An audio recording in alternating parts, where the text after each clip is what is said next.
काकचेष्टा बको ध्यानम श्वान निद्रा तथैव च अल्पहारी गृहत्यागी विद्यार्थी पंचलक्षणम। ये संस्कृत श्लोक हमें ये बताता है कि ऐसी कौन सी 5 क्वालिटीज हैं जो एक स्टूडेंट में होनी चाहिए। हम सब स्टूडेंट्स हैं, लाइफ के स्टूडेंट्स हैं, और हम सब में ये 5 क्वालिटीज होना बेहद जरूरी है। काकचेष्टा, काक यानी कौवा और चेष्टा यानी एफर्ट। सो काकचेष्टा means the effort of the crow. आप सभी ने वो प्यासे कौवे की कहानी सुनी है। उस प्यासे कौवे को पानी पीने के लिए उस छोटे से जार में पत्थर डालते रहने पड़े जब तक कि पानी नीचे से ऊपर नहीं आ गया। अगर कौवा ऐसा ना करता तो कौवा मर जाता।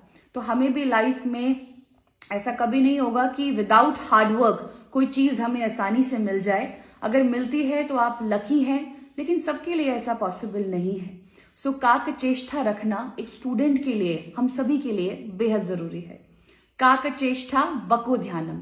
बको यानी क्रेन, ध्यानम यानी focus. So the intense focus of a crane.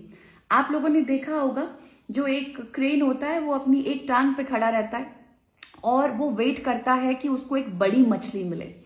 अगर क्रेन का फोकस छोटी मछलियों पे ही रहेगा, क्योंकि वो मछलियां उसके आसपास घूमती रहती हैं, तो अगर उसको बड़ी मछली चाहिए तो क्रेन को छोटी मछलियों को जाने देना पड़ेगा।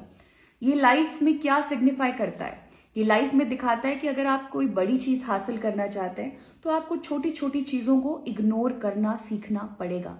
अगर आप छोटी चीजों पे फोकस करेंगे, अगर क्रेन छोटी मछली पे फोकस करेगा तो उसको बड़ी मछली लाइफ में कभी नहीं मिलेगी।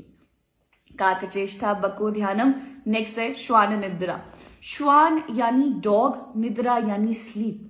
श्वान निद्रा का मतलब होता है the alertness of a dog. आप लोग जानते हैं जब भी आप एक गली से गुजरते हैं और आपके पैरों की छोटी सी आवाज से जो कुत्ता होता है वो एकदम से अलर्ट हो जाता है। तो श्वान निद्रा का मतलब है that a student should have the alertness of a dog. आपको लाइफ में अलर्ट रहना पड़ेगा। नॉलेज कहीं से भी आ सकती है, अपॉर्चुनिटी कहीं से भी आ सकती है।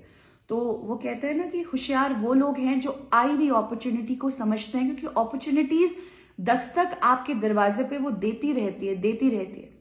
कभी कभी हमें लाइफ में लगता है हमारे सभी रास्ते बंद हो गए हैं, बट ऐसा नहीं होता। एक रास्ता बंद होता है, एक दरवाजा बंद होता है, तो एक खिड़की जो होती है वो जरूर खुली होती है। उस खिड़की को देखना, उस अलर्टनेस को समझना बेहद जरूरी है। तो स्टूडेंट में श्वान निद्रा होना बेहद जरूरी है। काकचेष्टा बको ध्यानम श्वान निद्रा। The next quality of a student is अल्पहारी। अल्प मीन्स लेस, हारी means eat. You will say कि एक विद्यार्थी को कम खाना चाहिए। पेरेंट्स क्या कहा करते थे, कम खाना चाहिए ताकि आपको नींद ना आए और आप पढ़ सके। बट अल्पहारी का मतलब मैं ऐसा समझती हूँ कि आपका जो माइंड है वो भी बहुत चीजें खाता है। जीभ कुछ खाती है, आपके सेंसेस कुछ खाते हैं, the things that you touch, the visions that you see from your eyes, जो चीजें आप अपने कान से सुनते हैं, तो जो इनपुट आप अपने ब्रेन को देते हैं वो बहुत मैटर करता है। So what you consume is very very important. किन लोगों की कंपनी में आप रहते हैं ये बेहद जरूरी है।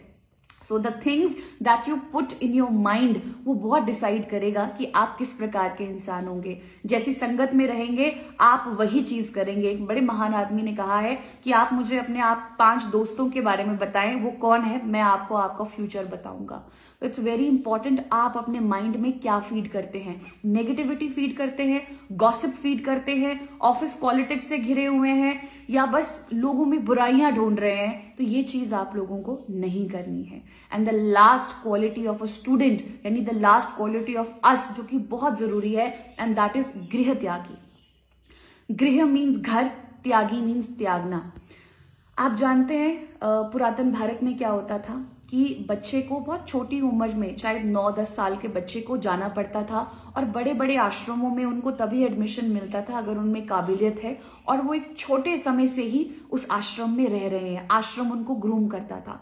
सो गृह त्यागी का मतलब है अगर आप लाइफ में कुछ अचीव करना चाहते हैं तो आपको आपके कंफर्ट जोन से बाहर निकलना पड़ेगा। सो गृह त्यागी का मीन्स है कि अपने कंफर्ट जोन में आपको कुछ नहीं मिलेगा। आप जो है आप आने वाले समय में वैसे ही रहेंगे अगर आपने कोई भी चेंजेस अपनी लाइफ में नहीं किए। सो कंफर्ट जोन त्यागेंगे, मेहनत करेंगे तो आप जरूर एक कैटरपिलर से बटरफ्लाई बन सकते हैं। ये 5 क्वालिटीज मुझे बेहद पसंद आई और मुझे लगा ये विचार मैं आप लोगों के साथ भी शेयर करूं। सो इन क्वालिटीज को आप अपने बच्चों को भी दें और आप भी इनको सीखें, क्योंकि इन क्वालिटीज से ही सीख कर हम कुछ अपने को एक नया जीवन दे सकते हैं।